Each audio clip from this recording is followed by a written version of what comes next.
Allô, Julie! Bonjour! Toujours un peu avant de commencer là, pour être sûr que tout est conforme. Donc, Julie Lauzon a une formation en fait là, au niveau en agronomie à l'Université de Laval. J'ai pris aussi en note que tu avais une maîtrise de sciences animales. Ça piqué ma curiosité aussi. Donc, Oui, exact. on peut en jaser un peu plus. Tu as écrit un livre dernièrement que moi j'ai lu aussi, que j'ai trouvé ça vraiment cool, qu'enfin on parle des chiens qui ont des besoins particuliers comme le chien sportif. Aujourd'hui, on va aller définir, bon, c'est quoi un chien sportif, c'est quoi aussi tes intérêts à devenir agronome, puis bon, on va aller pousser un peu à ce niveau-là, au niveau de la nutrition. Fait que je t'invite à te présenter, Julie, qu'est-ce que tu as fait, pourquoi tu fais ça, puis surtout, quel était ton intérêt et ta motivation là, pour devenir agronome? Écoute, moi, l'agronomie, je connaissais pas du tout c'était quoi avant que ma conseillère en orientation au cégep me dise t'as pas les notes pour aller en médecine vétérinaire, voici un métier qui pourrait peut-être t'intéresser puis qui pourrait peut-être t'aider à obtenir les notes.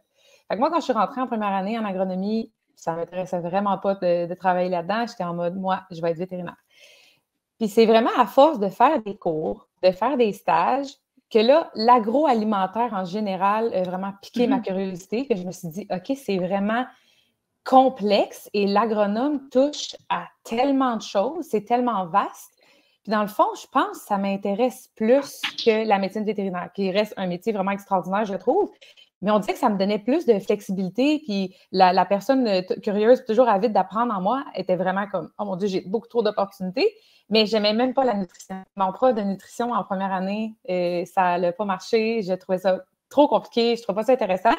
J'ai fait un stage en nutrition, puis là, j'ai appliqué les notions, puis je me suis dit, wow, c'est ça que je veux faire dans la vie. Ma maîtrise en sciences animales, je l'ai faite avec la dite prof de nutrition de première année, que ça n'avait pas cliqué du tout. Fait que ça l'a vraiment, le fait de travailler sur le terrain puis de faire de la nutrition animale, ça l'a vraiment, ça a été ma voie, puis j'ai poursuivi des études à la maîtrise là-dedans également. Puis là, ça va faire 10 ans que j'ai terminé déjà. Ça Wow! fait 5 ans que je travaille au niveau des animaux de compagnie. C'est quand que je me suis mis à avoir des chiens, à m'impliquer dans le monde canin, à regarder c'est quoi que mes chiens mangent, que là, j'ai comme un peu fell into the rabbit hole, comme on dit en anglais. Là. J'ai comme commencé à lire là-dessus, puis je me suis dit, boy, c'est tout qu'un monde, hein? Fait que j'en ai fait une carrière, finalement. Puis dis-moi, on parlait de l'agronomie. Est-ce qu'on peut donner des choses que ça couvre peut-être dans les deux extrêmes pour donner à quel point c'est immense comme monde, là, l'agronomie en général, comme dans le monde du chien, autant que Ouais. l'agronomie, c'est encore plus immense. Oui, c'est ça. C'est que moi, je suis vraiment dans un petit créneau de l'agronomie qui est la nutrition des animaux de compagnie. Au Québec, on est peut-être 5-6 à faire ça. On n'est vraiment pas beaucoup. Puis, dans le fond, il peut y avoir un agronome qui travaille pour la Ville de Montréal pour les parcs.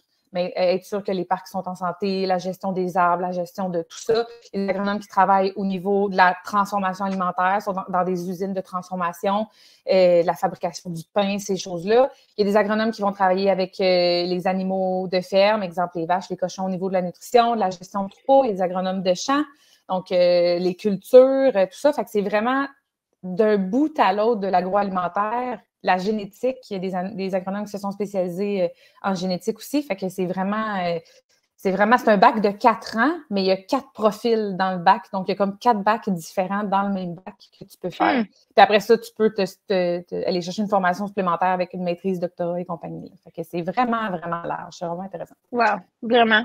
Puis au niveau là, nutrition animale, moi je viens d'un métier de fille dans les magasins qui vendent de la nourriture. On a été Oui. briefés par toutes les compagnies de nourriture qu'on tient. C'est quelque chose que moi je me suis intéressée, mais c'était plus le niveau volet comportement versus qu'est-ce qu'on donne comme aliment aux chiens. Les impacts de la nutrition sur le comportement est quand même immense. Exact. Oui, Fait absolument. que, de pouvoir se creuser la tête puis de voir que finalement, on peut changer une couple de choses dans la vie de notre chien, ça peut tout faire la différence. J'imagine que au niveau du chien sportif, parce que tu es beaucoup plus spécialisé au niveau du chien sportif que le chien de compagnie, plus ton dada surtout, hein, je pense que... C'est ça, je m'en allais dire. C'est plus un dada qu'une spécialité, mettons, parce que dans le fond, la spécialité, terme technique, il n'y en a pas en agronomie. Donc, il y a vraiment juste certains métiers qui peuvent se dire spécialistes, qui vont aller chercher une formation qui va être une spécialité. Fait que, moi, c'est vraiment plus, mettons, mon expertise est au niveau des animaux de compagnie, mais mon dada, c'est les chiens sportifs parce que je fais du sport avec mes chiens. Puis c'est vraiment, je me suis intéressée à comment est-ce que je peux aider leur performance via l'alimentation. Mais tu sais, dans le fond, moi, je travaille pour une compagnie de nourriture crue, puis on fait de la nourriture pour monsieur, madame, tout le monde, les chiens de monsieur, madame, tout le monde. comme la plupart des nourritures qu'il y a sur le marché. Et là, je me suis vraiment intéressée à, OK, mais est-ce que ça fait une différence si mon chien fait de l'agilité 4 fois semaine, mettons? C'est correct si je donne juste la nourriture de base. Fait que c'est d'où mon intérêt qui s'est développé. Et pendant la pandémie, être pris chez moi, j'ai écrit un livre. Je me suis dit, je vais mettre ça sur papier, toutes ces belles idées-là. Oui, puis le livre que tu as écrit est vraiment il est détaillé, mais en même temps, pour ceux qui sont moins à l'aise avec le côté vulgarisation, là, c'est vraiment facile à lire. C'est pas quelque chose qui est difficile à aller creuser puis comprendre. La notion, c'était vraiment bien là, dans la simplicité, là. Sans tomber dans le super structuré, puis les grands mots, les grands termes qu'on se perd, là, c'était vraiment bien. Fait que ceux qui ont envie là, de pouvoir profiter du livre, moi, je le recommande fortement. C'est pas un gros livre non plus. C'est niaiseux, mais quand tu arrives comme le dog food, là, c'est une brique. Oui, c'est impressionnant, c'est ça. Exact. Fait qu'il faut vraiment être passionné là, pour pouvoir vouloir y aller. Fait que des fois, ça aussi, Oui, puis ça de peut toute faire façon, les briques sont disponibles. Le NRC, les gens peuvent l'acheter. Cette brique-là, les gens peuvent l'acheter. Les moteurs de recherche d'articles scientifiques sont là. Moi, mon but, c'était pas de faire un livre pour une formation académique pour un professionnel. Mon but, c'était vraiment de faire bon, mon ami qui fait de l'agilité avec moi, là, qui a mille et une questions, là, je vais juste lui donner mon livre, lui vendre, puis lui dire tiens, renseigne-toi, tout est là-dedans. Oui, ouais, ben c'est exactement comme ça qu'on se sent aussi en lisant. Puis j'ai trouvé que sans aller trop dans les détails, il y a beaucoup de, tu sais, on parle des aliments, on parle des vitamines, on parle, mais sans être trop dans le creux de l'histoire, là, puis on ne se perd pas. Fait que c'est vraiment, vraiment bien. Fait que moi, je le recommande fortement. Je vais mettre le lien aussi là, pour que les gens puissent aller directement, soit sur, c'est ton Facebook, hein, le meilleur accès. Sinon, il Oui, est en parce vente sur que Etsy. Là. c'est ça, parce qu'il est en vente sur Etsy, mais je ne sais pas si il va rester là longtemps. Là, je OK. vais voir comment ça va aller. Mais via la page Facebook, là-dessus, il y a les séminaires, il y a le livre. Je fais des petites publications de temps en temps avec des petites informations. Fait que c'est super simple. C'est Julie Lauzon, nutrition chien sportif. Yes. Ça dit ce que ça a à dire. Exact, c'est facile à trouver, puis c'est un peu ce qu'on veut avoir. On revient du côté du chien Oui. sportif, tu sais. Bon, il y a monsieur, madame, tout le monde qui va marcher 1 heure par jour avec son chien. Qu'est-ce qu'on considère ou quels sont les points majeurs pour dire que mon chien, c'est vraiment un chien sportif? Parce qu'avant de commencer à tomber dans les détails, il faudrait savoir à qui on s'adresse là, quand on parle de C'est nutrition ça. de chien sportif. Ouais. C'est sûr que marcher à tous les jours, c'est juste normal pour un chien. Un chien, c'est fait pour, et dépendamment des races, il y en a des plus tolérantes que d'autres, mais c'est fait pour marcher. Ils ont 4 pattes, ils ont du plaisir dans la dépense d'énergie. Marcher 1 heure par jour, c'est de base. Un chien qui marche 1 heure par jour, il est même à la limite considéré sédentaire dans le sens où c'est juste normal pour lui de faire ça. On va tomber dans le chien sportif quand on va augmenter la dépense de base en énergie en pratiquant un sport. Et ça a plusieurs échelles, ça a plusieurs gradations, si on veut. C'est qu'on peut augmenter la dépense d'énergie lorsqu'on va marcher tout simplement en allant courir. Donc, juste de passer de marcher à courir, on va augmenter la dépense en calories à l'heure par kilo de poids corporel. On peut rajouter de l'inclinaison, donc aller marcher en montagne, aller courir en montagne. Là, on augmente. Aller traîner un poids, avoir de la traction, que ce soit nous, un sac, un traîneau. Là, plus ça va, plus on augmente.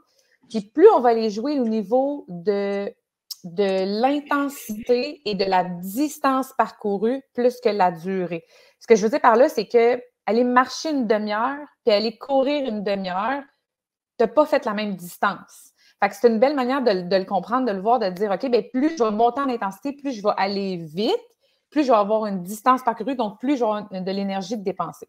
On tombe dans le chien sportif lorsque, en plus de tout ça, donc d'avoir des marches qui sont plus que juste aller marcher, il va avoir la pratique d'un sport. Parce que ça va vraiment augmenter énormément la dépense en énergie.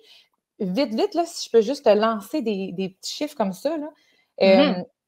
Être debout et courir, la dépense en calories augmente de 1 à 2 calories par heure par kilo de poids corporel, qui est juste entre être debout et courir. Quand on passe de être debout à pratiquer un sport, donc de la traction, de la chasse, du herding, de l'agilité, de l'obéissance, de la détection, de la recherche, on passe de 80 à 300 calories de plus par heure par kilos de Wow. Donc, ça va aller vraiment plus loin parce que là, on va solliciter des muscles, on va solliciter de la concentration, il va avoir une énorme durée, il va avoir une énorme intensité. Et là, c'est sûr que ça varie.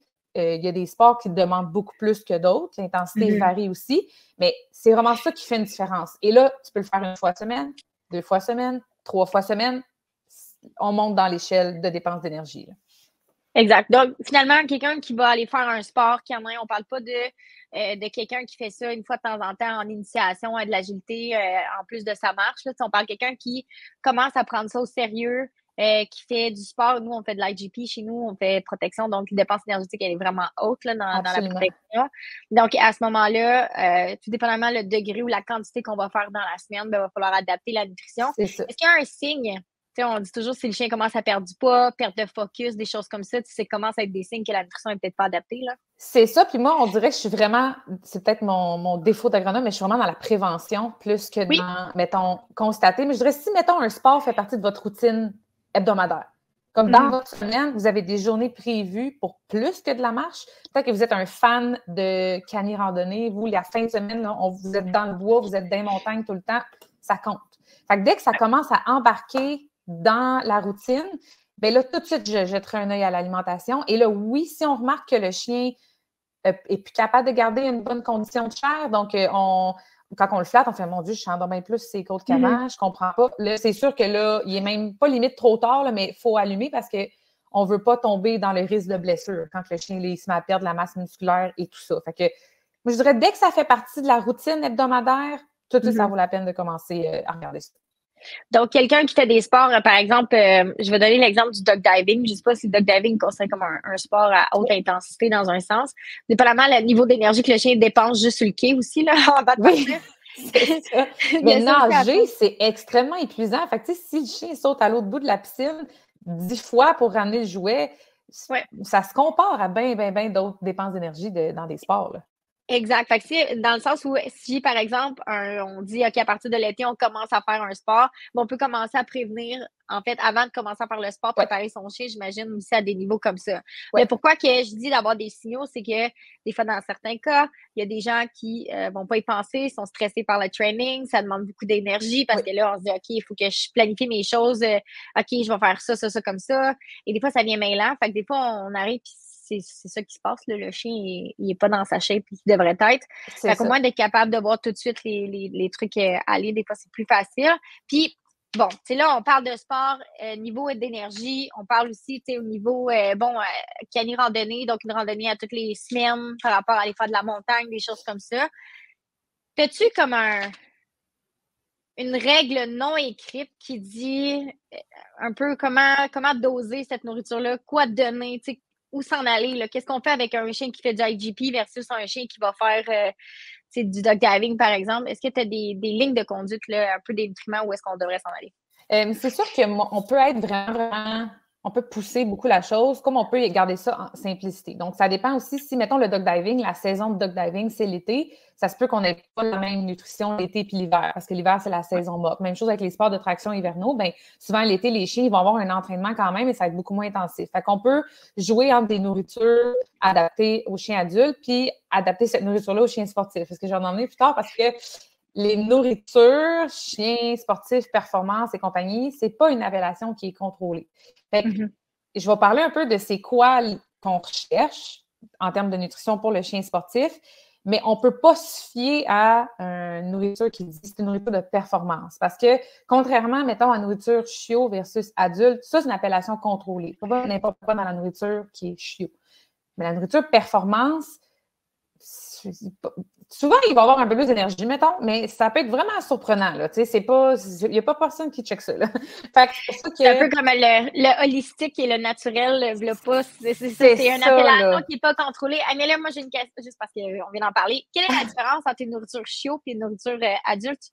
OK. Dans le fond, c'est la teneur en certains nutriments, macro et micronutriments. Donc, protéines, gras, vitamines, minéraux. Ce n'est pas les mêmes besoins pour le chiot que pour le chien adulte. C'est que le chiot, on a besoin de plus parce qu'il est en croissance. Donc, la nourriture chiot va être plus concentrée.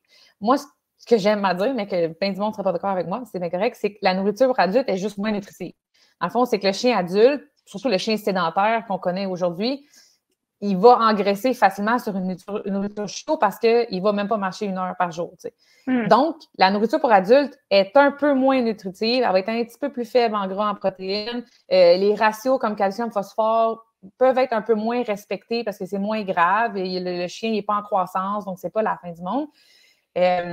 Puis, je vais en parler justement par rapport aux chiens sportifs, c'est que les besoins en nutriments vont beaucoup plus ressembler aux besoins du chiot qu'aux besoins du chien adulte. Donc, lorsqu'on veut magasiner une nourriture qui est déjà toute faite, qu'on ne veut pas trop se casser la tête, bien, d'y aller pour une nourriture chiot ou une nourriture tout stade de vie va plus correspondre aux besoins du chien sportif que d'y aller vers une nourriture adulte maintenance. Parce que ça, c'est vraiment pour le chien de monsieur, madame, tout le monde qui va marcher pas souvent, puis pas trop, puis qui est bien heureux là-dedans. Puis lui, on veut pas qu'il devienne obèse, c'est correct, là. Mais c'est plus ou moins adapté pour le chien sportif. Puis, je vais laisser le sujet là-dedans, sinon on pourrait partir vraiment longtemps. On y retournera à la fin, si on a dit. Oui, c'est ça, exact. On y retournera parce qu'il y a quand même des mythes qui viennent avec ça. Moi, j'ai du berger allemand, fait que nourriture chiot pendant longtemps, là, ça peut créer d'autres problèmes aussi. Fait qu'il faut doser aussi au niveau de ce qu'on s'en va. Mais là, on en a parlé un petit peu. Quoi regarder comme ingrédient? Si, mettons, je dis, OK, regarde, moi, je veux choisir une nourriture. Je veux calculer exactement ce que mon chien a besoin.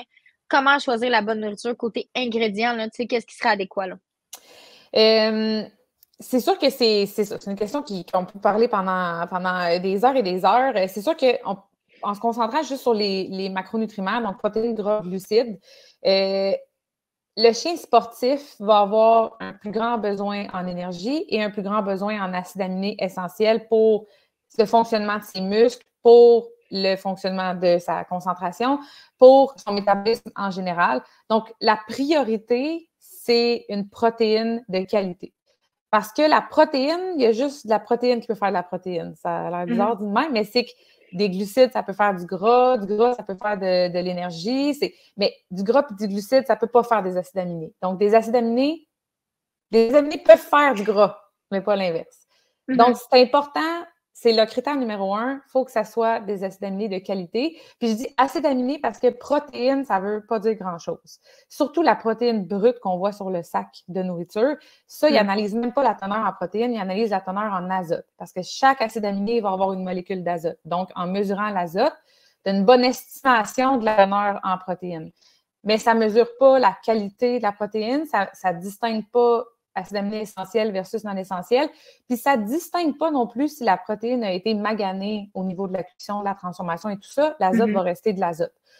Donc, c'est un indice. On va aller chercher, il y a des minimums à aller chercher pour le chien sportif, mais le plus important, c'est quoi qui est la composition de cette protéine-là.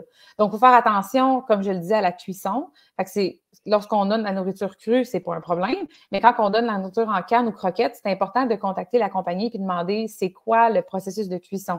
Des fois, c'est 1, 2, des fois, c'est 6 cuissons. Ça dépend. Des fois, c'est 100, 120 degrés. Des fois, c'est 700 degrés. Donc, ça va vraiment aller jouer au niveau la protéine. Est-ce encore de la protéine quand mon chien le mange ou c'est juste de l'azote qui va essayer de se débarrasser? Puis, au niveau des acides aminés essentiels, on a des sources de protéines complètes et incomplètes. Donc, source de protéines complète, ça veut dire qu'il va y avoir tous les acides aminés essentiels pour le chien. Source de protéines incomplète, ça veut dire qu'il n'y aura pas tous les acides aminés, il va falloir les combiner. La viande, c'est la seule source d'acides aminés complète. Donc, quand on donne de la viande, peu importe la sorte de viande, tant qu'elle est assez maigre, il va y avoir tous les acides aminés essentiels dedans. Lorsqu'on va jouer dans le gluten, qui vient du grain, ou du pois, légumineuses, soya et compagnie, là, il faut les mixer, les matcher. Même, il va falloir rajouter des acides aminés. Fait que c'est pour ça qu'il faut faire attention à la protéine brute quand c'est une nourriture qui n'a pas beaucoup de viande. Fait que les deux choses à demander, c'est quoi la température de cuisson et c'est quoi la proportion de la protéine qui provient de la viande. Au niveau des acides aminés, c'est 22, je crois, qui sont nécessaires pour un chien. Est-ce que le minimum? Je pense que c'est 22 acides aminés. C'est 20 essentiels, si je me trompe pas. En fait, il existe 20 acides aminés, puis c'est 11 ou 13 essentiels. Là. Tu m'en parles minimum, oui. Je recheck même moi aussi, de chiffres que j'apprends pas par cœur, mais oui. Non. Mais c'est pour ça, moi aussi, il était loin, puis je me disais, OK, acides aminés, tu sais, quand on regarde. Puis est-ce qu'il y a des formules de viande, tu sais, qu'ils ont plus que d'autres? Est-ce qu'il y a sais, parce qu'on a eu beaucoup de modes dans le domaine canin, tu sais, le goberge qui a fait la une à un moment donné. D'autres moments, on est rendu dans un grillon. Tu sais, est-ce qu'il y a des choses comme ça, tu sais, qu'on peut voir qu'il faut faire attention quand on a un type de chien, surtout un chien sportif qu'on sait qu'il va utiliser toute sa nourriture pour travailler, là? Honnêtement, on peut rentrer dans le profil d'acide aminé des viandes parce que le chien sportif va favoriser, ben, le chien en général, en fait, lorsqu'il fait du Mm. sport, va favoriser certains acides aminés pour certaines réactions métaboliques, si on veut, soit au niveau de l'utilisation de la protéine ou de la transformation en énergie. Puis, il y a des protéines qui vont avoir un meilleur profil. Vite de même, le bœuf, je me souviens, c'est lui qui avait un très, très bon profil. Le poisson, où il est intéressant, c'est que c'est une protéine qui est maigre. Donc, tu sais, je disais, avec le cru, des fois, on a moins ces problèmes-là, mais c'est pas vrai parce que quand on a un cru qui est très, très, très gras, c'est que même si tu as tous les acides aminés essentiels, la teneur en protéines va être diluée par le gras. Donc, au final, tu n'en auras pas assez dans la viande. Donc, c'est pas parce que c'est de la nourriture crue qu'on est correct. Donc, c'est vraiment, la goberge, c'est que c'est une viande qui est très maigre. Donc, il va avoir, ça va être super intéressant au niveau des acides aminés. C'est une viande qui ne coûte pas trop cher non plus. Et je vais choisir de la goberge avant de choisir du poids, mettons, en termes de profil en acide aminé. Mais là, entre toutes les sortes de viande, moi, je ne suis pas du genre à recommander de choisir une affaire, de toute façon. C'est de choisir, si une nourriture à la goberge fonctionne bien, tant mieux. Je ne donnerais pas juste du poisson. Je choisis aussi une nourriture au bœuf puis une nourriture au poulet. Puis moi, je suis d'école de pensée que plus il va y avoir de variété, mieux ça va être, autant dans les croquettes que dans le cru que dans quoi que ce soit, parce que il n'y a aucun animal, aucun être vivant sur la Terre qui est fait pour manger la même affaire. Et je souhaite vraiment que cette nourriture-là, elle soit impeccablement formulée si on donne que ça pour toute la vie du chien. Donc, c'est d'y aller avec des sortes que le chien, ça va bien. On ne change pas à tous les 2 jours pour le fun. On fait des essais et on prend ce qui va bien. Mais même au niveau de la viande, j'irais dans une variété. Puis quand on parle de variété, parce que là, il y en a qui vont crier, mon chien, moi, il est sensible à l'estomac, il va avoir de la difficulté à changer de protéines, des choses comme ça. Il y a une partie que c'est une question d'habitude aussi. D'habitude, le chiot ou le chien a pouvoir avoir plus différentes protéines aussi. Puis est-ce qu'il y a une portion aussi au niveau de la quantité, des difficultés, croquettes crues versus, on voit un peu de tout, là. C'est ça, il y a plein de choses parce qu'il y a le gros volet génétique aussi. Ça se Ouais. peut que le chien, génétiquement, n'ait pas un système digestif de course, mettons. On va dire ça comme ça. Si tu le foie, si tu les intestins, si tu son microbiome, ça peut être plein de choses. Puis ça se travaille, mais quand c'est génétique, des fois, il faut que tu fasses avec ce que tu as. Mais ça se travaille. Ça se nourrit, un microbiome, ça s'entretient. Un foie, ça s'entretient. Donc, varier, essayer les différentes cuissons de croquettes, essayer différentes moutures de cru, différentes températures à laquelle on la sert, avec de l'eau dans les croquettes, sans de l'eau dans les croquettes, plein de choses qu'on peut faire. Il y a beaucoup d'essais-erreurs parce que le chien ne peut pas nous parler. La seule chose, c'est quand on essaye des choses, un changement alimentaire, c'est 10 jours.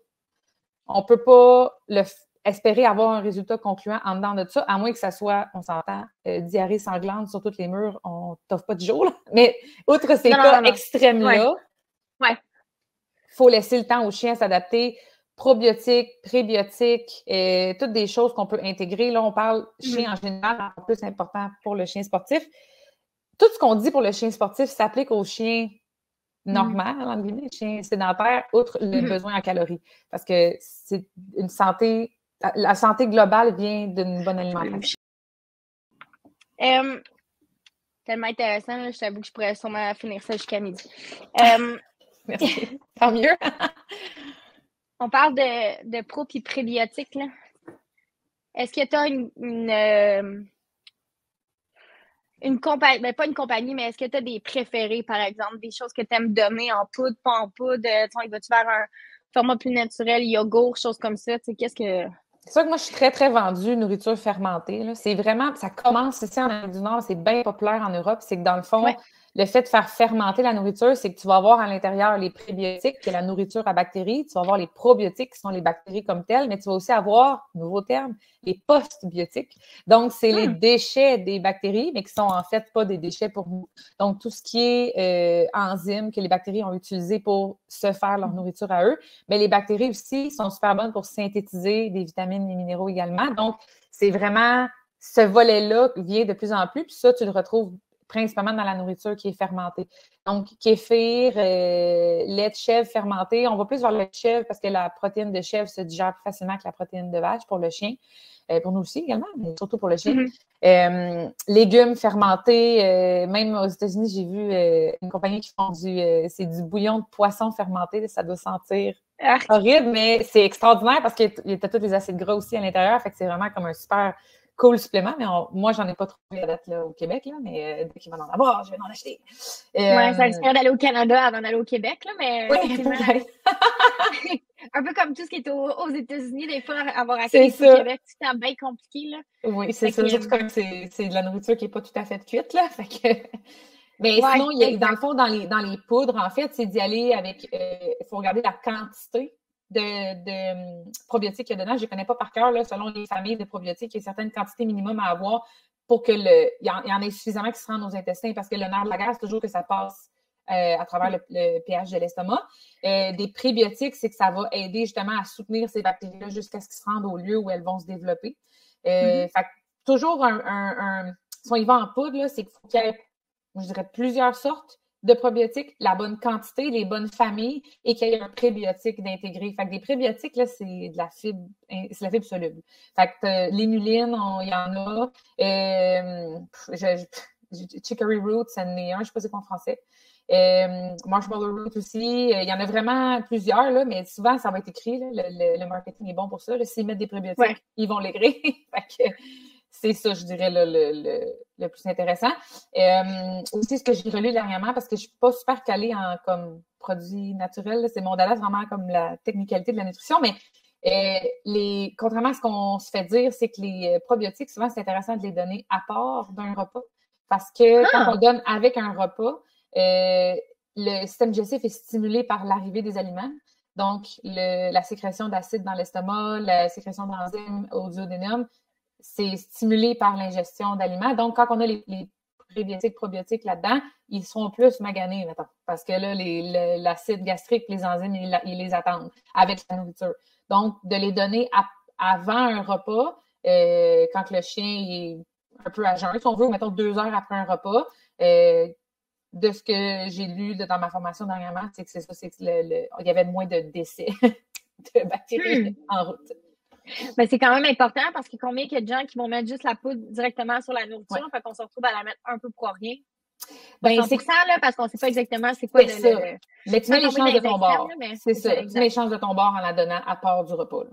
Super, ça. Effectivement, ça fait sens aussi avec toute la suite. Oui, c'est logique. Là, c'est pas une explication qui dit ça sort d'où. Non, ça a du bon sens. Ben oui, puis souvent, en fait, c'est que quand on travaille avec la nutrition, je sais pas pour vous autres, mais nous, même dans le domaine du comportement, c'est que moi, je vais aller jouer beaucoup avec la nutrition côté humeur du chien.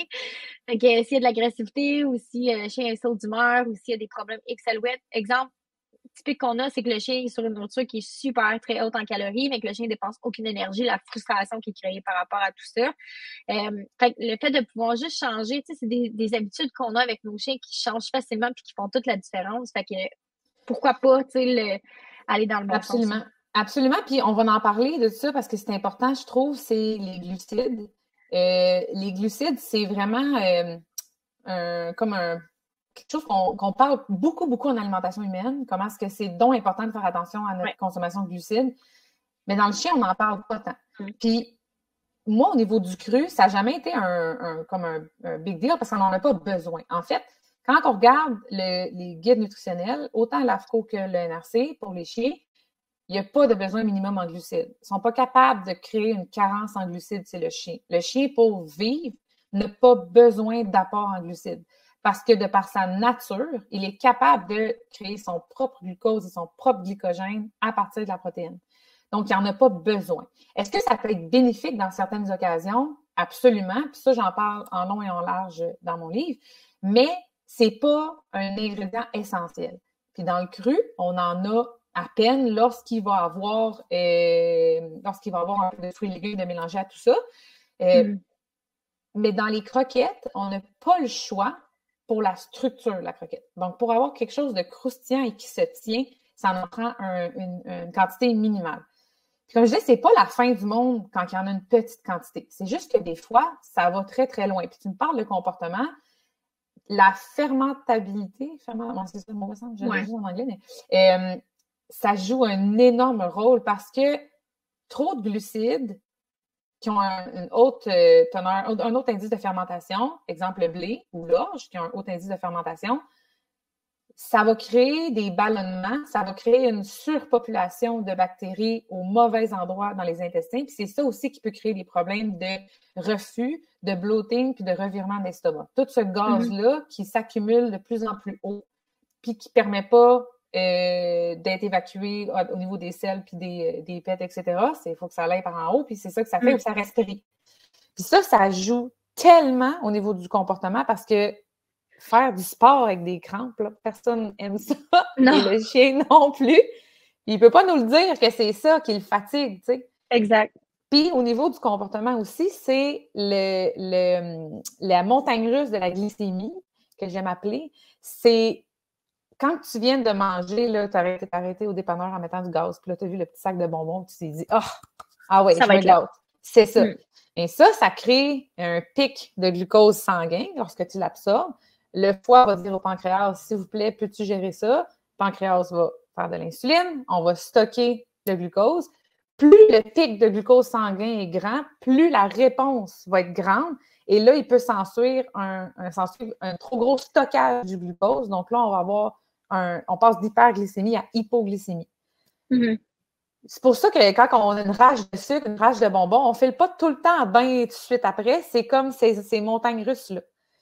Il y a des croquettes qui vont avoir jusqu'à 60 à 70 de glucides et la plupart du temps, c'est sous forme d'amidon et peu de fibres. Donc, toute cet amidon-là, une fois qu'elle va être fermentée, elle va être absorbée dans le système sanguin sous forme de glucose. Donc, ça fait exactement ce pic d'hyperglycémie-là. Puis certains chiens vont avoir une réponse plus forte que d'autres. Il va s'en suivre une hypoglycémie jusqu'à ce que le foie ramène ça à la normale. Ça prend un différent nombre de temps, dépendamment des chiens. Puis ça aussi, c'est extrêmement frustrant parce que tu ne te sens tellement pas bien en hyper ni en hypoglycémie. Fait que ça aussi, pour le chien qui ne fait rien, ça ne peut même pas paraître. Pour le chien duquel on exige des efforts physiques et mentaux, ça peut faire une énorme différence. Donc, même un chien qui ne fait pas de sport, mais qui est en consultation de comportement, puis qu'on lui demande de se concentrer puis de se forcer, ça fait une énorme différence. Exact.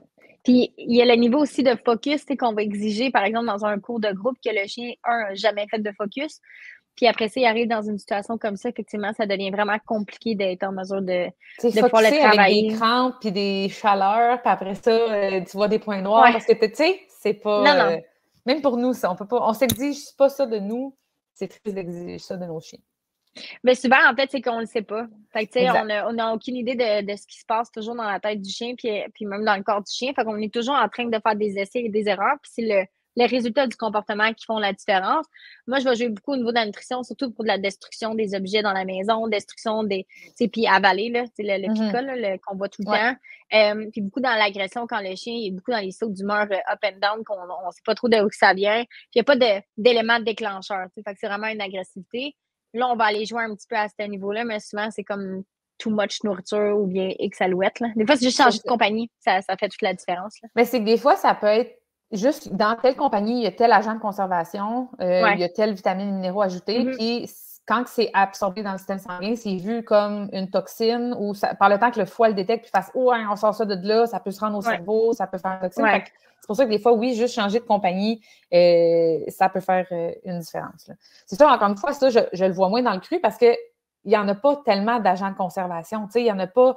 La nourriture est congelée, mais quand une nourriture est tablette pendant hyper longtemps, des fois, juste de tomber de croquer la canne, souvent, elle va avoir moins d'agents de conservation parce que juste par le fait qu'elle est cannée, elle va être beaucoup plus stable température de pièce. Fait que des fois, quand on se demande si c'est au niveau des agents de conservation et tout ça, bien, de faire des tests avec des nourritures qui en contiennent moins, ça peut être une réponse à la question. Puis ça amène aussi, j'imagine, au niveau des allergies. Là. Il y a aussi tout le volet allergène. Là. Les dessous de pattes, les dessus de pattes qui sont rouges, le tour des babines qui deviennent rouges, les yeux qui coulent à outrance. C'est toutes des choses qu'on peut voir là, qui démontrent quand même une problématique là, au niveau du chien. Là. C'est ça, qu'il y a quelque chose dans la nourriture qui fonctionne pas pour ce chien-là. Exact. Puis tu sais, Quand on parle du parle... chien... Oui, on s'en va à la même Vas-y, place. je pense qu'on va à la même place. Vas-y, Julie. Parce que quand on parle du chien sédentaire, mettons du chien de la maison, c'est qu'au pire, il se gratte puis c'est plate pour lui. C'est pas le fun. Mais quand on demande à un chien de faire un effort sportif puis qu'on vise des performances vraiment élevées, c'est que le corps, il est déjà occupé à faire d'autres choses. Il est déjà occupé à gérer ces allergènes-là. Il est déjà occupé à essayer de lutter contre ces choses-là qu'il y a dans le système sanguin qui ne devraient pas être là. Toute l'énergie qui est mise à faire ça n'est pas mise à la régénérescence musculaire, n'est pas mise à la concentration et compagnie. Donc, c'est encore plus important.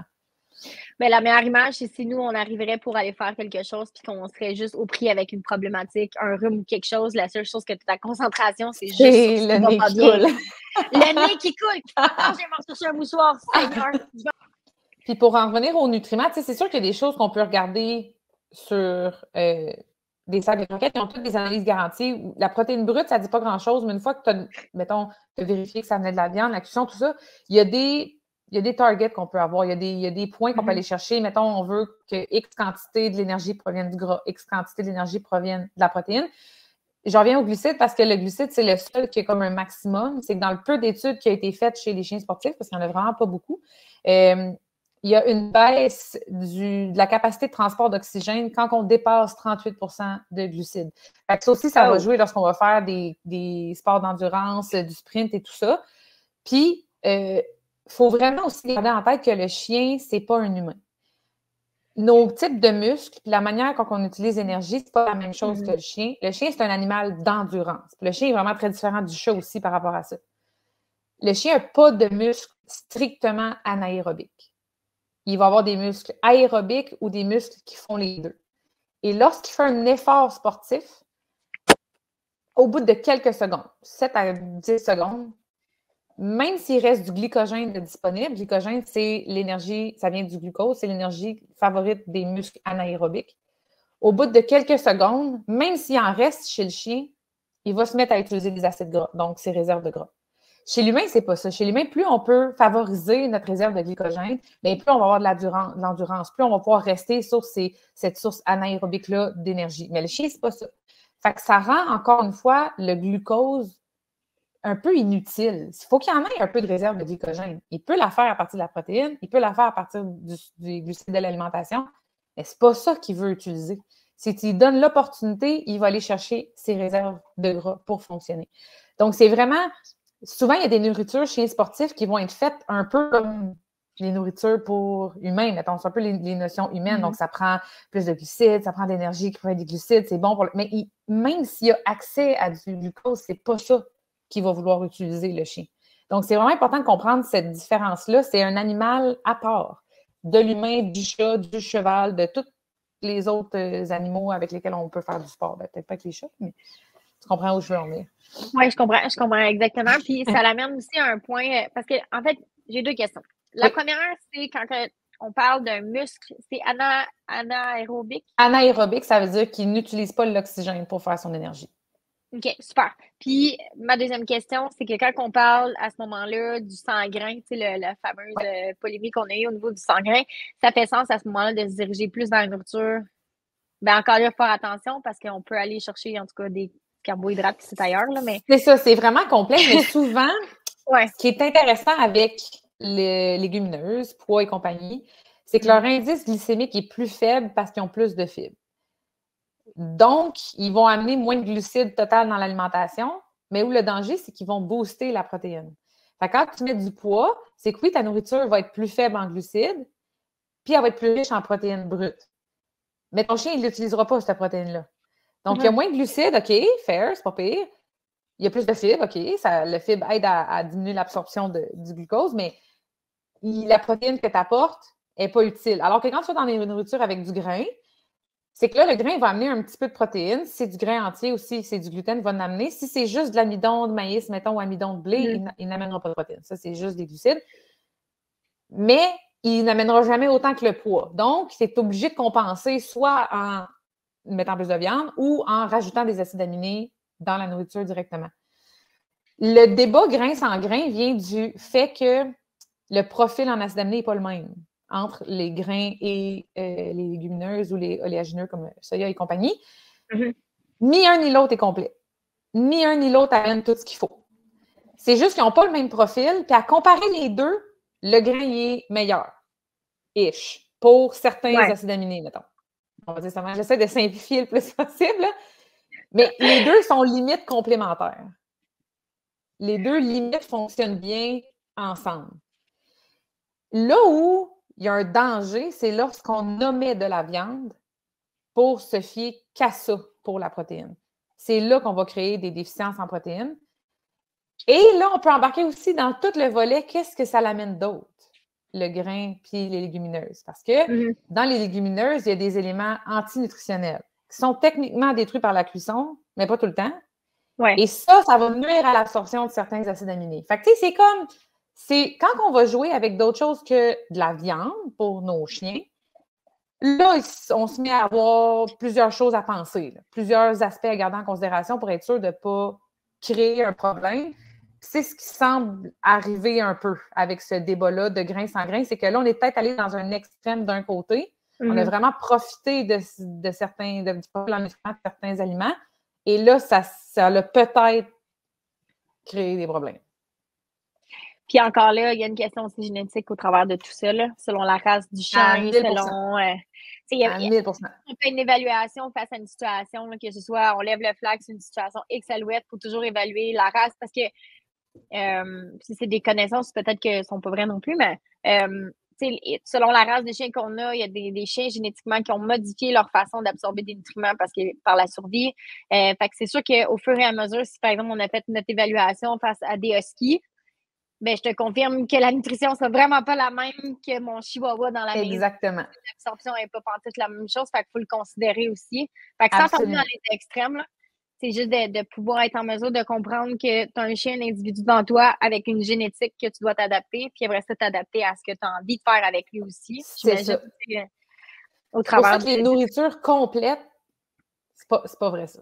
Ça n'existe pas. C'est complet selon un guide et pour un chien moyen d'une race moyenne avec une activité moyenne. Après ça, comme tu dis, il y a tout le reste. La race, la génétique de l'individu, tout ça. C'est pas parce que la nourriture est complète pour ton chien, c'est lui qui va te dire si elle est complète ou pas, puis il faut que tu t'adaptes à ce que lui te dit, puis pas au papier qui te dit que c'est complet. Puis c'est un peu la loi du moindre effort. Hein? Au niveau de l'industrialisation et la commercialisation de la nutrition, c'est un peu pour la loi du moindre effort. On ne veut pas commencer à cuisiner pour nos chiens. Puis en même temps, à cuisiner, il faut s'assurer qu'on donne les bons nutriments. À l'inverse, c'est ça. Ça devient compliqué. Là. Ça te prend quand même une formation de base pour être capable de bien faire les choses. Fait que ça aussi, ça vient d'emblée dans on veut la facilité. Ou moi qui voyage avec mes chiens aux États-Unis, le cru, c'est comme pas fonctionnel. je fais l'épicerie pour le chien de l'autre côté, ça fonctionne juste pas, puis la conservation de tout ça aussi. Fait qu'il faut prendre en compte le mode de vie qu'on a avec notre chien. Ce qui est intéressant, par contre, c'est que si on va avec la croquette, par exemple, ce qui est majoritairement ce que les gens vont offrir à leur chien, là, pour ceux, le chien sportif a plus de cru, mais majoritairement, les gens qui commencent dans le domaine sont beaucoup plus sur la croquette. En partant avec un probiotique qui est donné 2 heures après ou avant sa portion de nourriture, comme on a mentionné. Est-ce qu'il y a d'autres choses qu'on pourrait ajouter pour s'assurer, exemple, de complimenter ou de pouvoir booster un peu si on veut maintenir cette recette-là pour le moment parce qu'on n'est pas sûr là, si on a envie de s'embarquer ou pas dans le débat de la bouffe. Oui, qu'est-ce qu'on peut faire? C'est correct que chaque réalité est différente. Puis, comme tu dis, c'est difficile, surtout si on a un chien qu'on ne peut pas trop changer sa nourriture, de dire quand je m'entraîne ici, c'est du cru, mais quand je vais aux États, c'est des croquettes. Mais après ça, quand je suis sur la route, c'est un peu des deux. Après ça, tu sais, c'est pas. Puis, il existe du bon cru aux États-Unis, mais pas nécessairement le chien va aimer ou qui va profiter. Puis, quand tu vas pour une compétition, tu n'as pas le goût de faire un essai alimentaire. Tu as le goût que ça soit safe de ce côté-là, que tu n'as pas besoin de t'inquiéter avec ça. T'apportes même ton eau pour être sûr qu'il n'y a rien. C'est ça. Exactement. Tu contrôles ce que tu peux contrôler. C'est sûr que moi, dans mon livre, puis dans le séminaire que je fais au mois de mars, j'ai un gros chapitre qui s'appelle « Optimisation de la diète commerciale ».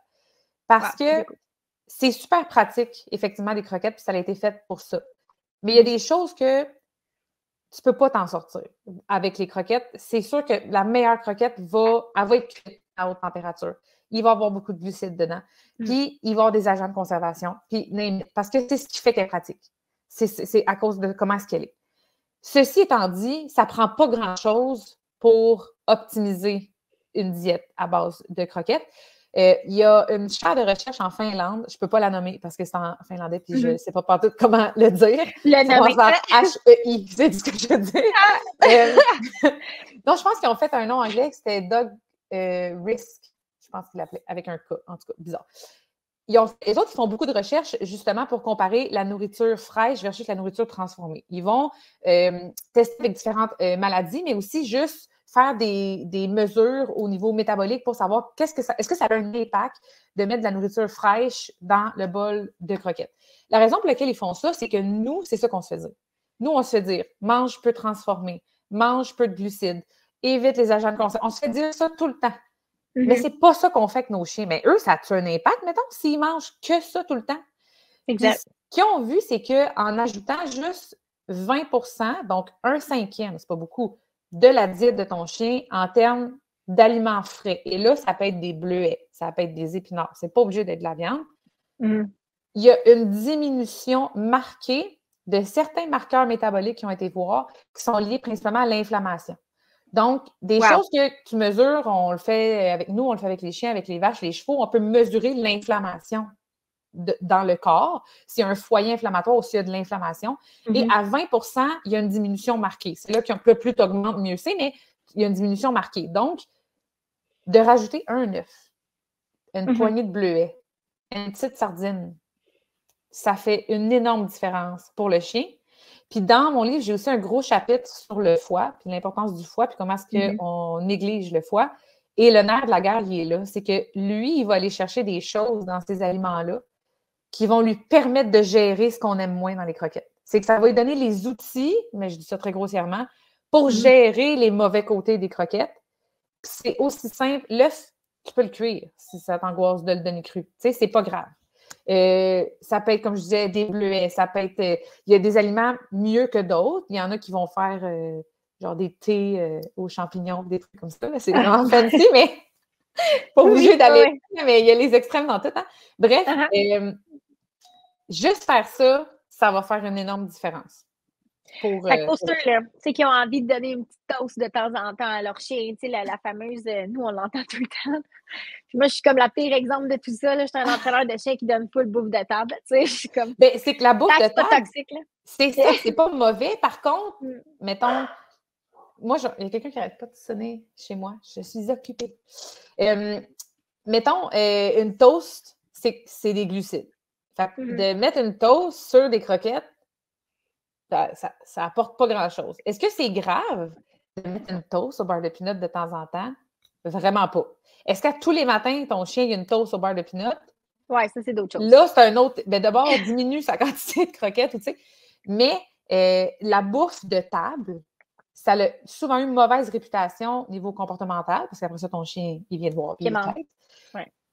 Ou parce que c'est pas de la bonne bouffe. Si tu donnes ton restant d'os d'aile de poulet, c'est pas bon. Cuit, c'est pas bon. Cru, on en reparle, mais cuit, on fait pas ça. Si tu donnes un bout de saucisse hot dog, il y en a beaucoup qui entraînent avec ça. Moi-même, je suis guilty parce que mon chien, dans le temps, c'était la seule chose qui le motivait versus les autres chiens. Pas de temps en temps, c'est pas grave, mais c'est pas bon pour nous. Pas bon pour eux, là. C'est sûr. Exact. Là, le taux de sel et tout le reste. C'est ça. Mais si tu coupes des brocolis, ton pied de brocoli, c'est là qu'il y a la plus haute concentration en un antioxydant dont je ne me souviens pas le nom, mais qui est extraordinaire et qu'on retrouve juste dans le pied de brocoli.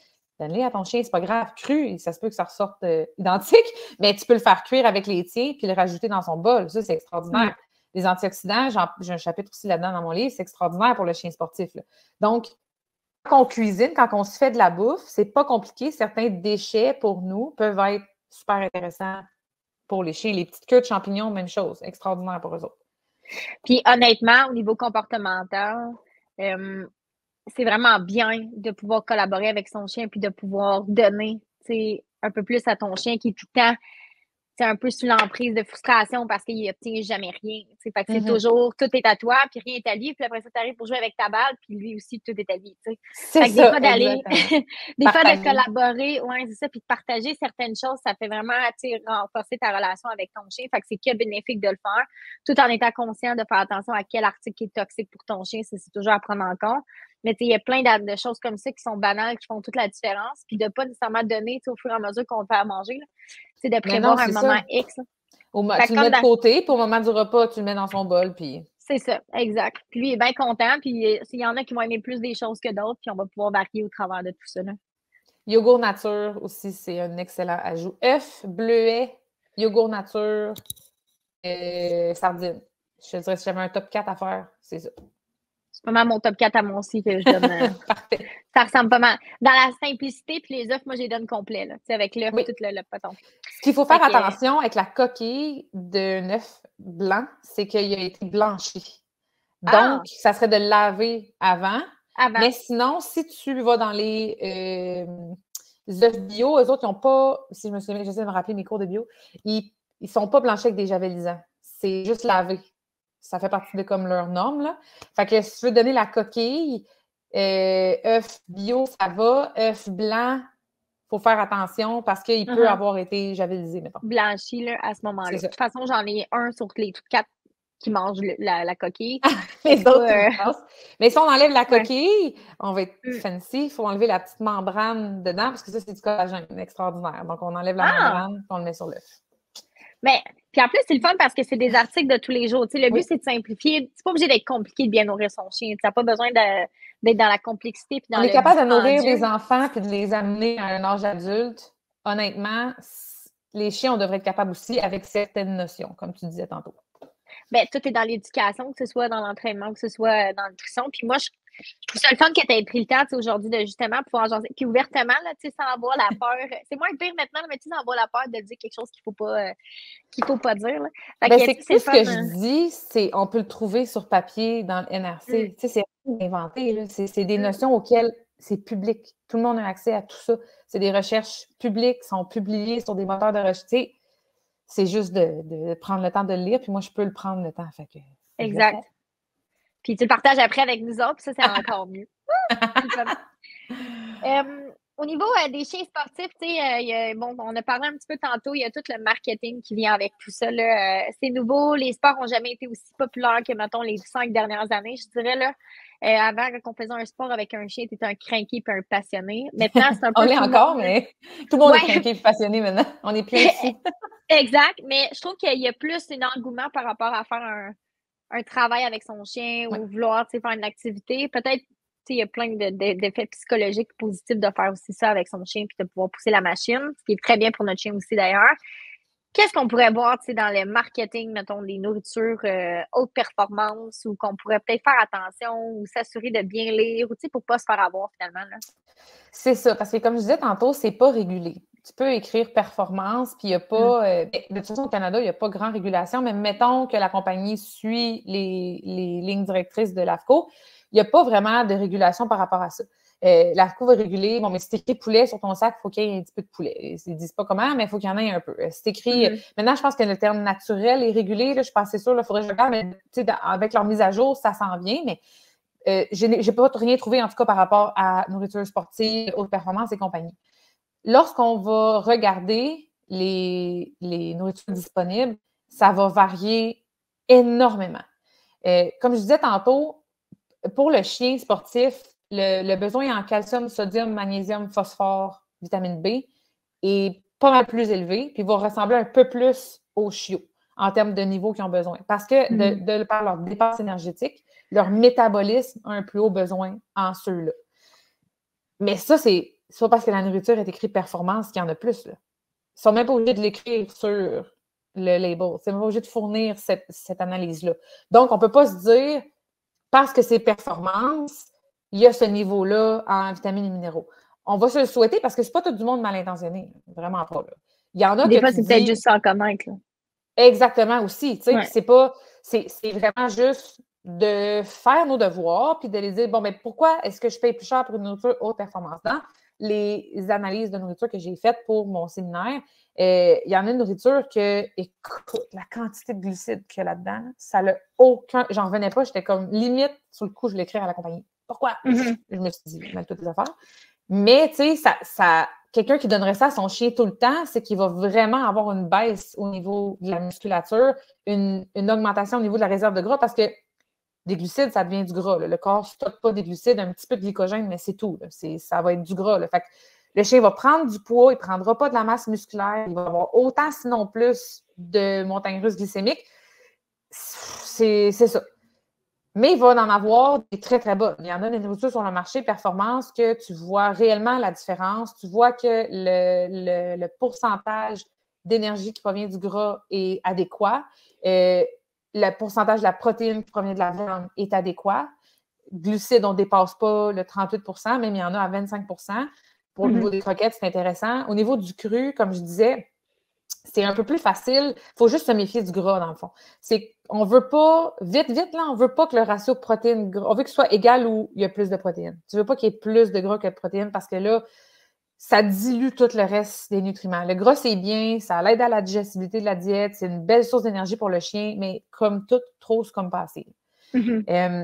Des fois, des nourritures sportives, ils vont avoir d'huile de poisson un peu plus, des oméga-3 un peu plus. La seule affaire, c'est que c'est des acides gras qui sont super fragiles. Fait que dès que le sac est ouvert, là, au bout de 2 semaines, tes acides gras sont probablement tous oxydés, là, les oméga-3 en tout cas. Donc, oui, mais tu vas être toujours mieux d'ajouter comme du poisson frais ou une huile de poisson à part, mettons.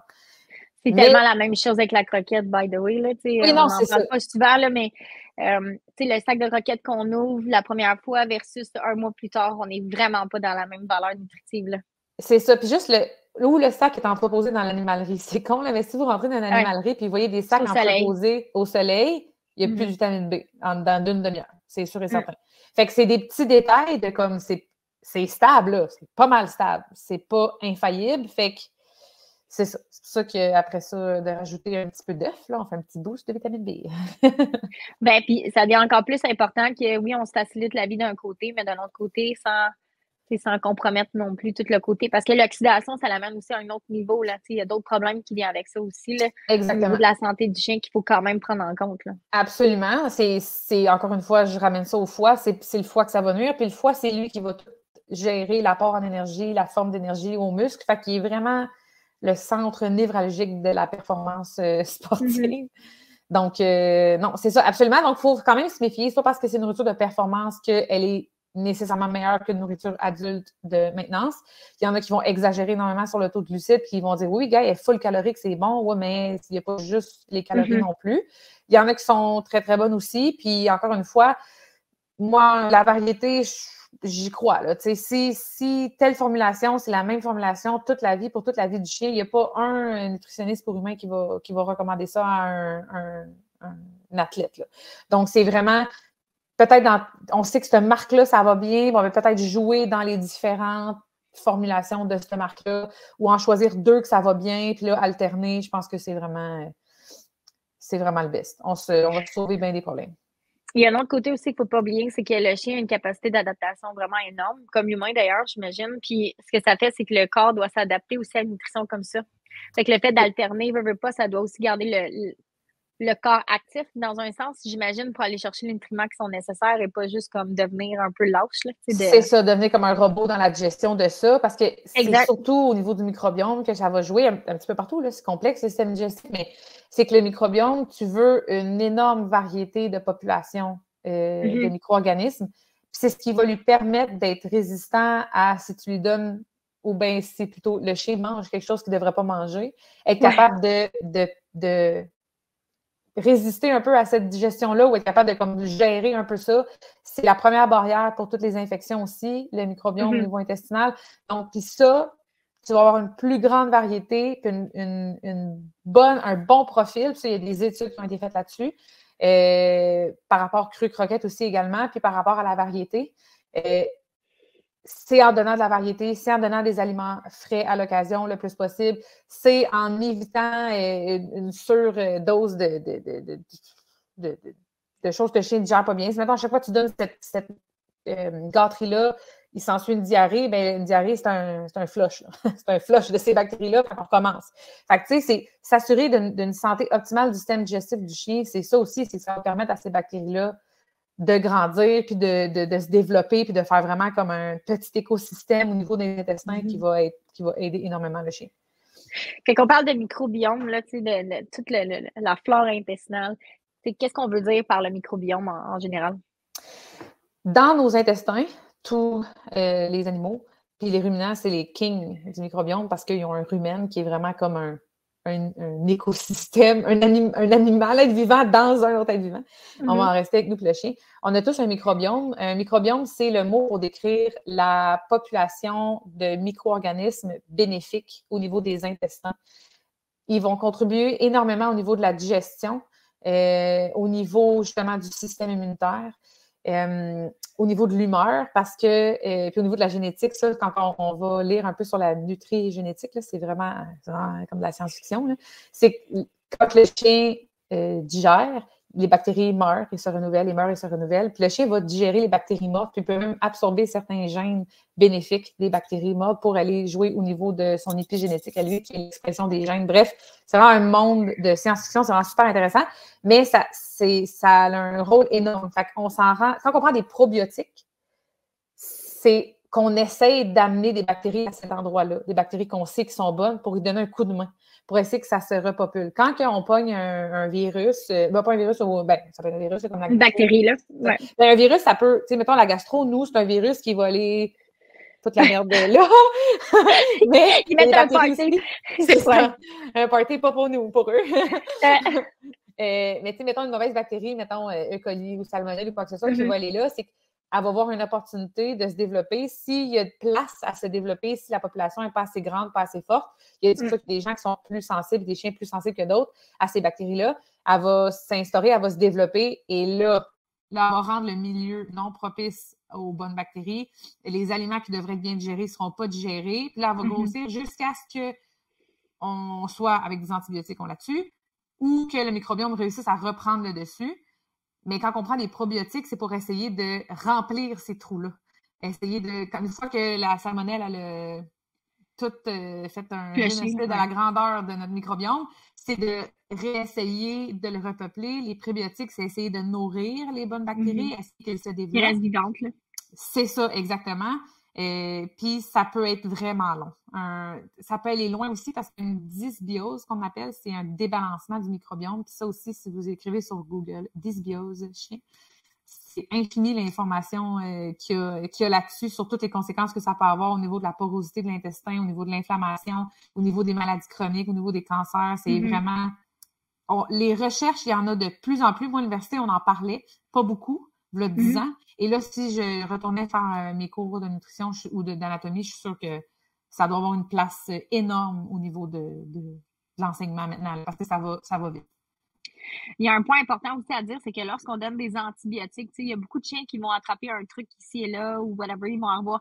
Les antibiotiques sont donnés rapidement là, pour une problématique X alouette. C'est important de reconstruire parce que l'antibiotique ne fait pas la différence entre un bon ou un mauvais. C'est ça. Il va tuer un type de bactérie, bonne ou mauvaise. Ouais. C'est important de payer pour faire analyser la bactérie. Faites-en un test de sel. Payez pour. Là. Sur le coup, ça coûte plus cher de faire tester pour savoir si ça vaut la peine. Puis quel type d'antibiotique mettre aussi, parce qu'il y en a plein de sortes. Mettre le bon, pas pour rien. Si on doit le mettre.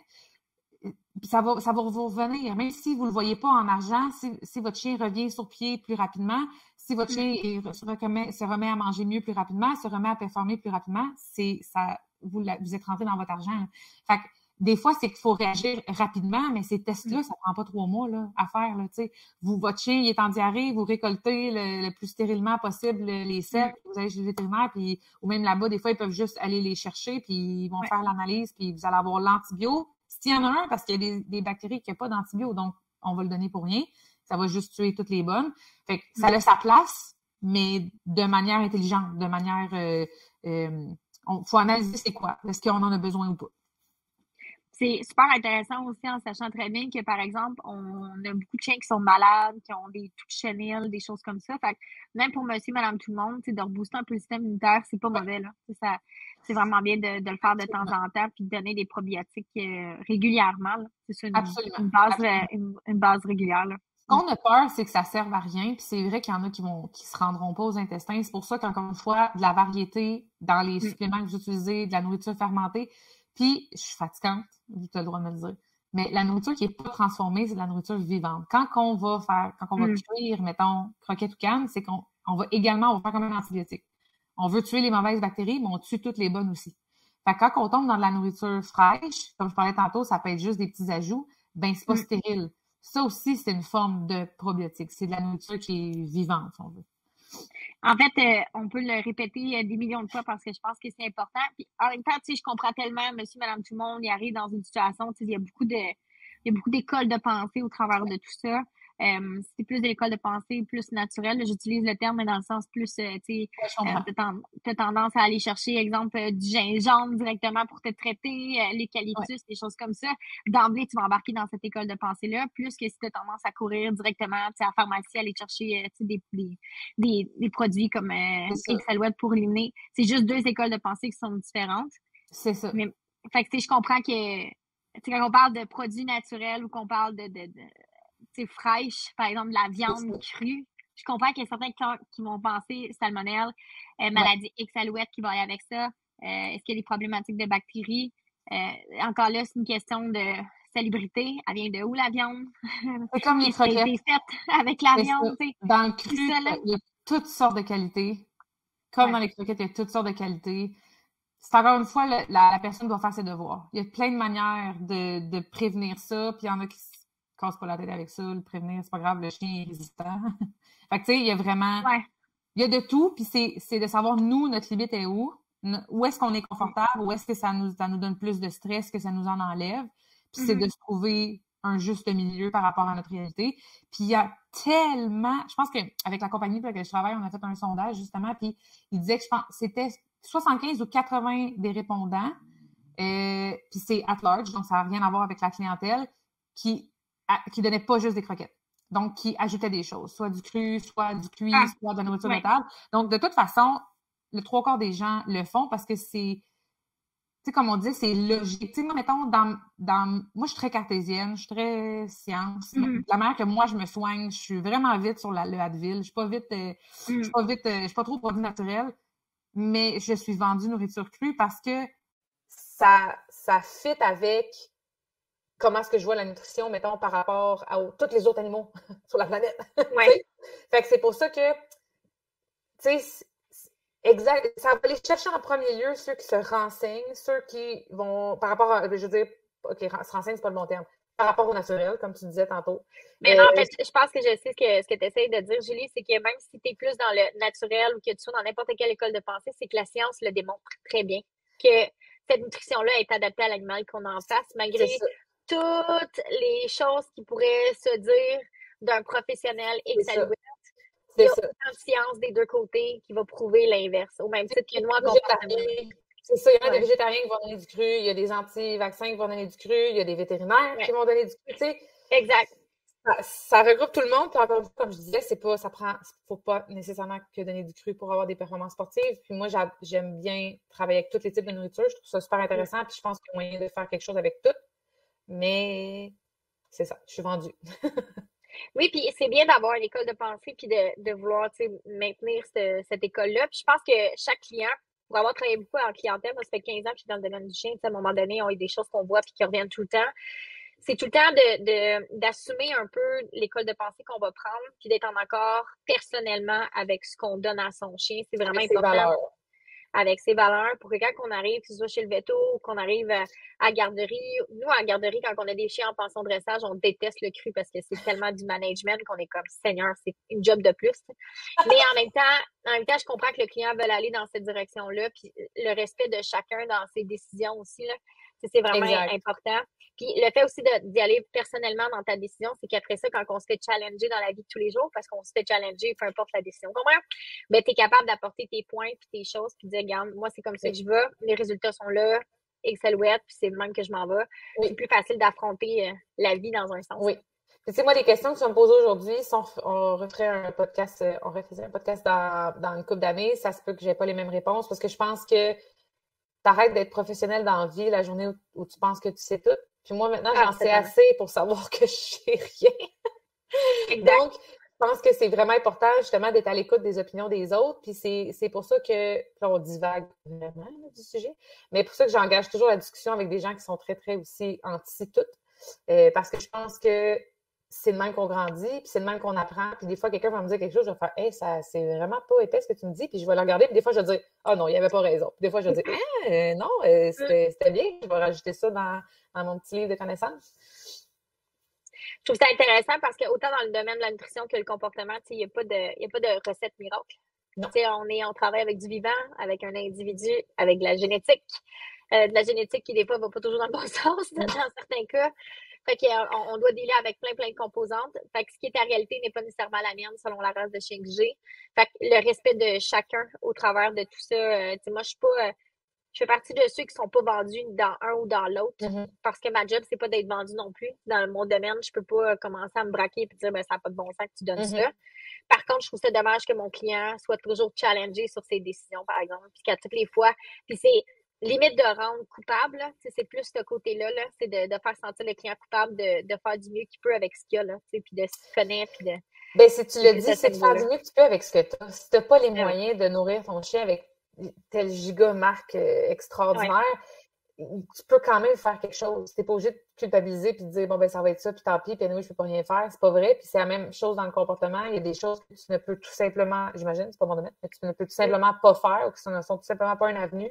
Soit par tes valeurs, soit parce que ta force physique ou juste ce que tu as par chez vous. Si tu habites dans un appart à Montréal, c'est pas comme chez moi où j'ai accès à des champs. Tu sais, c'est pas... J'imagine que c'est tout pas pareil, puis non, exactement. Je pense que ce qui fait qu'un professionnel reste un professionnel, c'est sa capacité à s'adapter, absolument. Totalement. Puis, ce que je trouve le fun, c'est qu'en ayant de la nourriture qui est plus adaptatif, on va l'avoir, c'est que tu arrives à l'épicerie et tu as un spécial sur yogourt. Tu peux t'engrayer de 2-3. Tu arrives un spécial sur des bleuets congelés. Tu peux remplir ton congélateur. Fait que c'est toutes des choses qui sont beaucoup plus une belle alternative au niveau financier. Présentement, que de commencer à vouloir te supplémenter avec des produits qui sont peut-être plus dispendieux, là, qui sont plus exactement. Qui sont plus chers, les sardines qui arrivent en spécial. Est-ce que tu as un conseil au niveau des sardines dans l'huile ou dans l'eau? Dans l'eau, idéalement. Il y en a maintenant qui, dans le fond, ça, on parlait d'aliments toxiques tantôt, il y a des aliments qui étaient toxiques, qui ne le sont plus, puis qui leur deviennent, puis bon. La tomate était toxique, mais c'est pas toute la tomate qui est toxique. Dans le fond, tu as certaines choses, mettons, le jus de tomate et compagnie, ça peut être bon pour le chien, mais il y a un antioxydant qui est unique à la tomate qui est super anti-cancer. Fait qu'il y en a que je vois dans le domaine qui vont donner des sardines c'est comme juste dans des jus de tomate. Fait que je l'ai pas encore essayé, moi, avec mes chiens. Mais ça se vend aussi. Mettons que tu dis, je suis pas sûre de trouver la bonne sardine. C'est pas nécessairement moins cher, mais tu peux en acheter congelé dans les animaleries. Là. Toutes les marques de trucs pratiquement en vendent maintenant, là, des sardines. Fait que tu dégèles, faut pas. Tu mets ça dans le bol. C'est sûr que quand il est en canne, c'est qu'il est cuit. Fait que quand on est pas à l'aise avec le cru, ça peut être intéressant. Fait que dans l'eau, dans l'huile peut-être, mais il faut le rincer. L'important, c'est qu'il ne faut pas que ça soit salé. C'est ça le plus important. Il y en a qui sont dans l'eau salée, ça c'est non.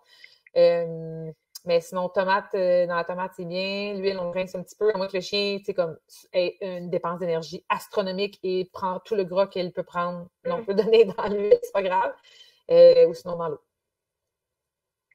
Puis au niveau de la nutrition, bon, le cru versus croquette, les gens peuvent maintenant aller s'alimenter d'une quelconque façon à l'épicerie. On peut aller trouver des trucs qui sont intéressants. Est-ce que tu as des quantités?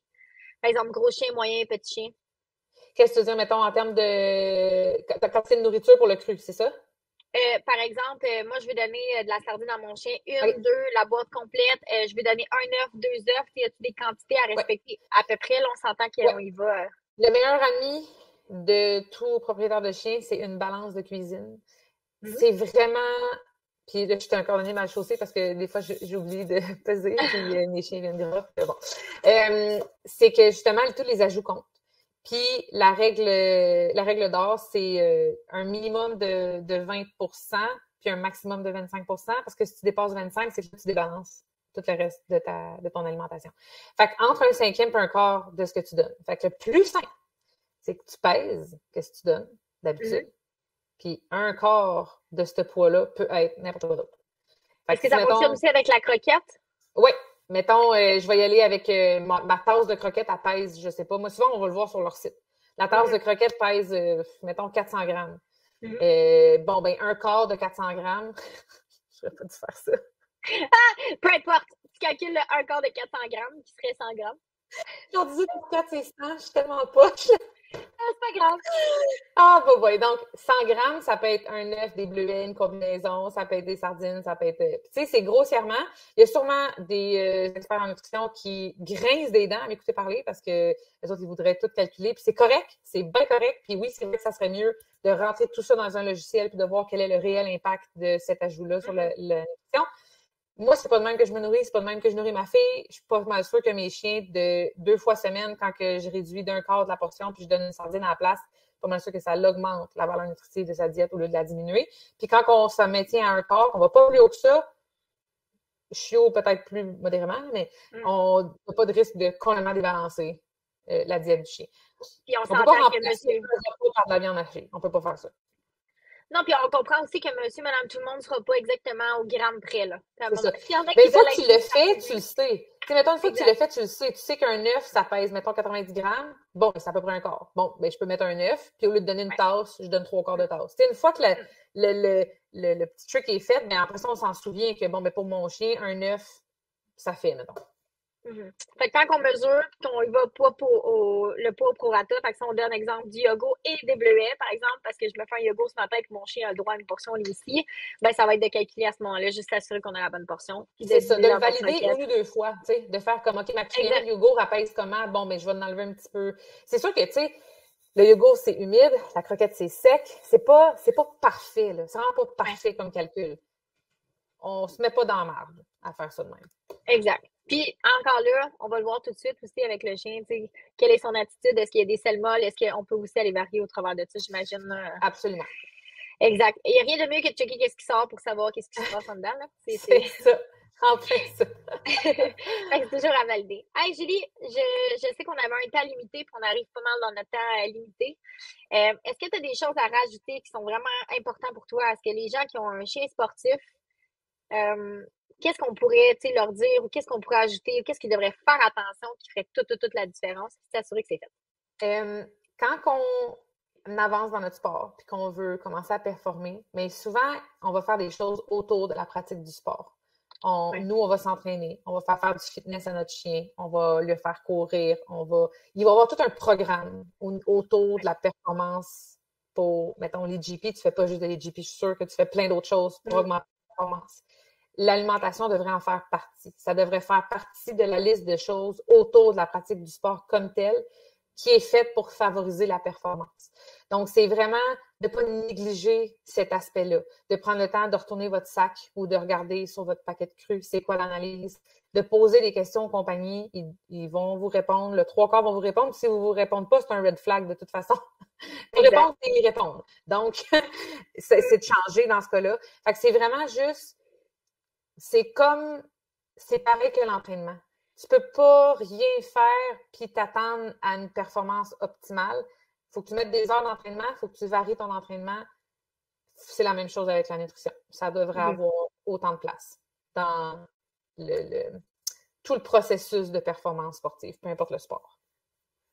Puis au niveau, tu sais, des amis qui vont...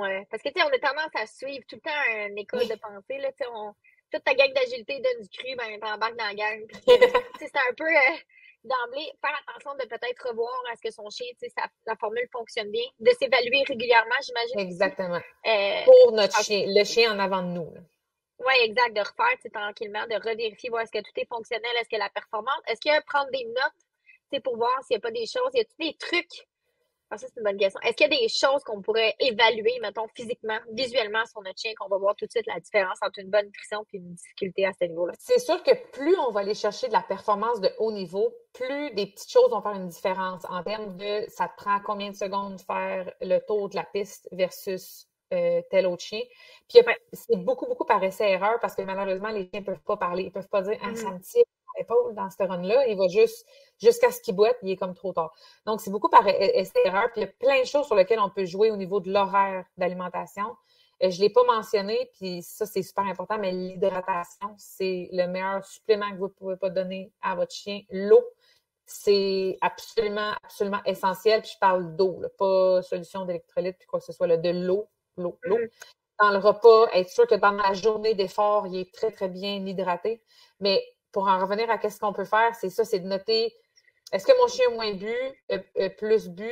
Y a-t-il un gros déjeuner? Je l'ai-tu pas nourri? Est-ce que, mettons, quand je donne tel type de protéines, il est moins... Tu sais, surtout quand, mettons, on a un problème, mettons, de concentration ou... je pense beaucoup à l'agilité parce que c'est ça que je fais, mais tu sais, mon chien sent beaucoup par terre, il n'est pas focus avec moi, il allait moins vite, il a claqué beaucoup de bords. Tu sais, c'est des fois, s'il y a un problème ou que c'est pas optimal, on n'arrive pas à aller chercher cette seconde-là de plus.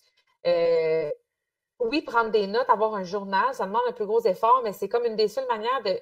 Crème, à chaque fois que tu donnes du saumon, il y a des sels molles.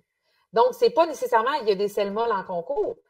Parce qu'il l'a aussi quand je donne du saumon chez nous. Fait que, tu sais, c'est de faire, oui, tenir un journal quand il y a une problématique, ça peut être super pertinent pour identifier, ah, c'est ça le point commun. Ou, hey, aujourd'hui, mon chien n'a pas performé, je comprends pas. Ah, mais il n'a pas voulu boire de la journée, il n'a pas touché à son bol d'eau en moment-là. Donc, pourquoi est-ce qu'il n'a pas bu? C'est juste parce que l'eau ne tentait pas. Le stress, ça l'enlève les signaux de déshydratation.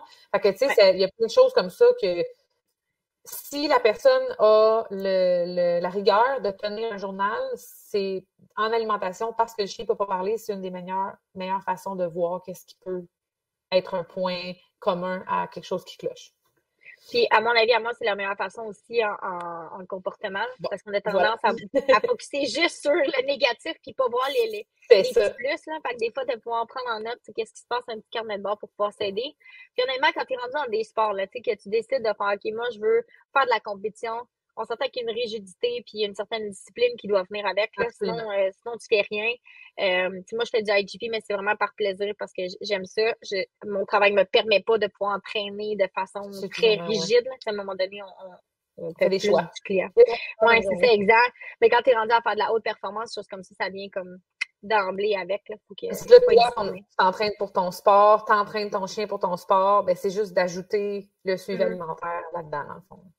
Puis, est-ce que tu recommandes d'emblée, par exemple, moi, je déciderais, OK, regarde, là, je me fixe un objectif de Schutzhund, IGP, puis avec mon berger allemand, j'ai un gros berger allemand mâle, moi, de 80-90 livres, c'est un coffre, là, tu sais. Puis, qui a été vraiment très, très malade, plus jeune. Fait que, tu sais, j'ai dû remonter toute la masse musculaire. En tout cas, on a réussi à la remonter, la pente, mais ça a été tough.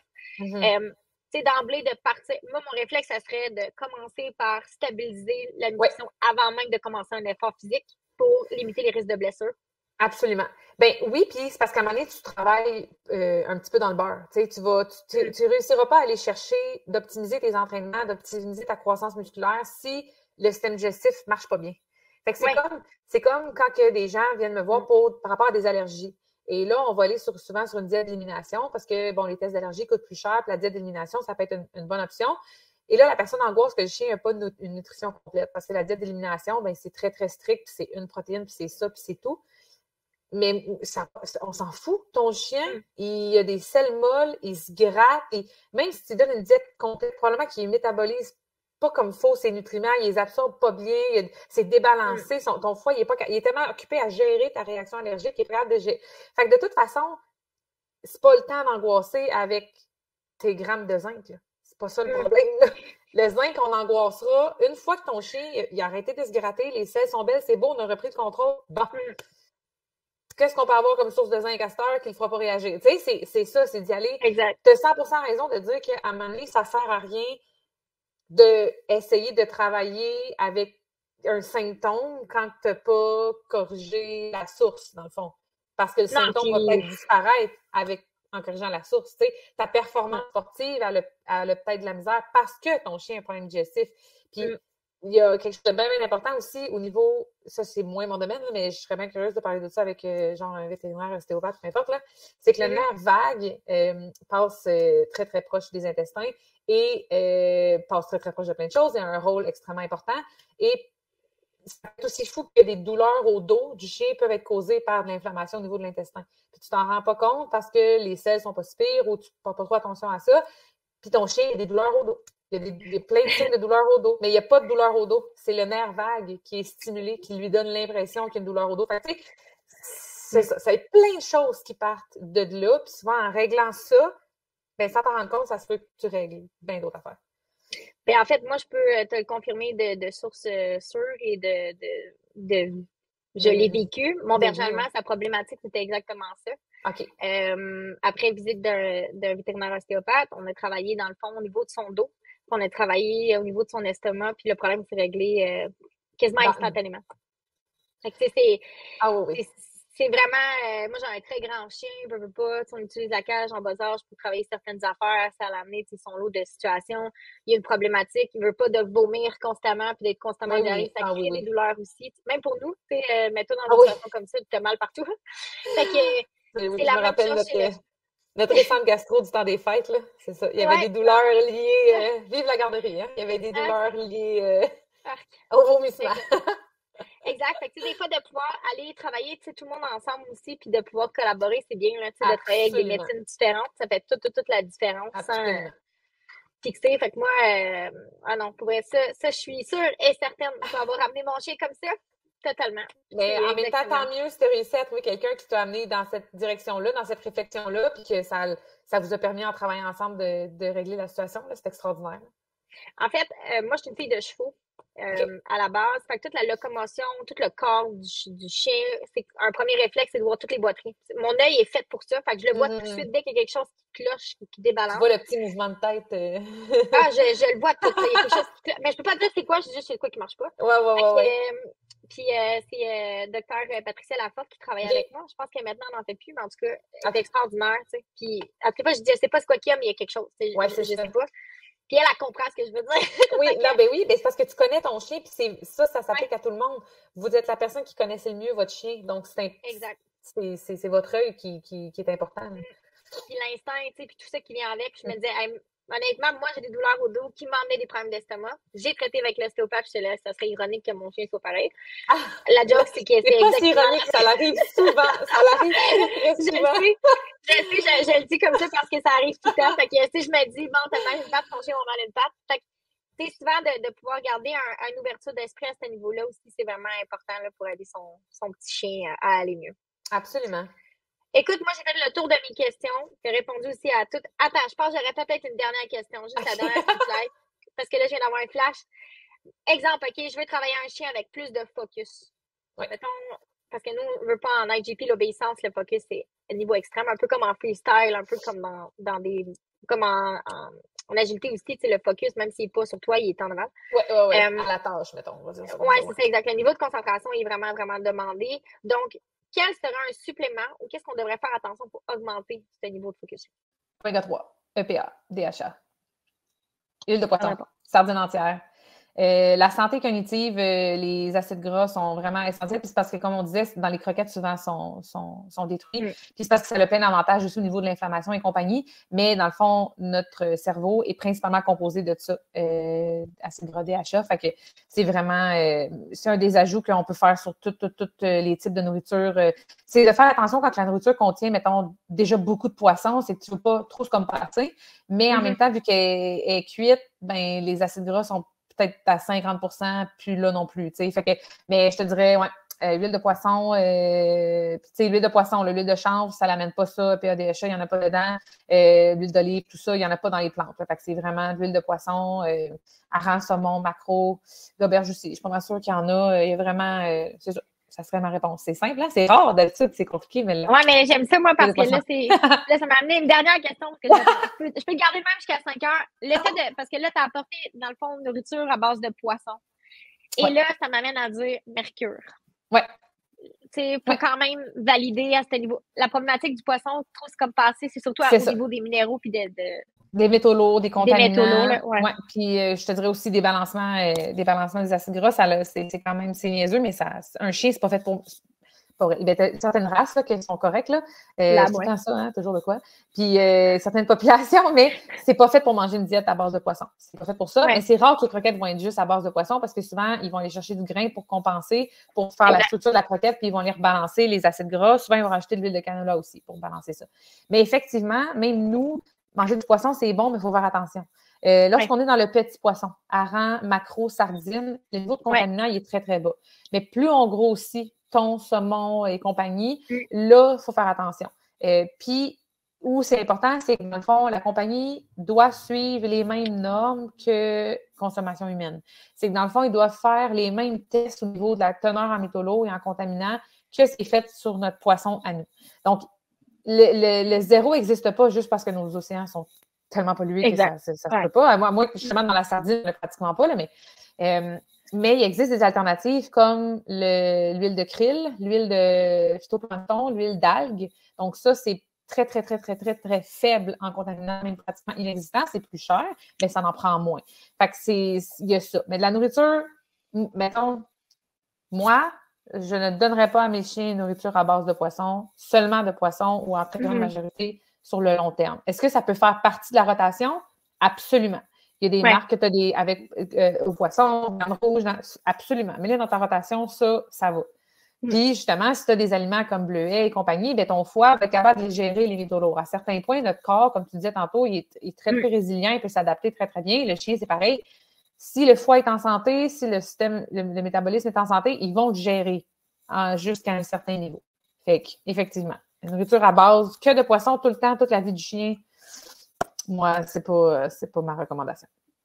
Non, puis ça fait sens aussi un peu comme nous autres. Là. Ça revient toujours au même quand on se penche sur la question de où ça vient, de qu'est-ce qui est fait, comment c'est métabolisé et tout ça. Là. C'est ça, exactement.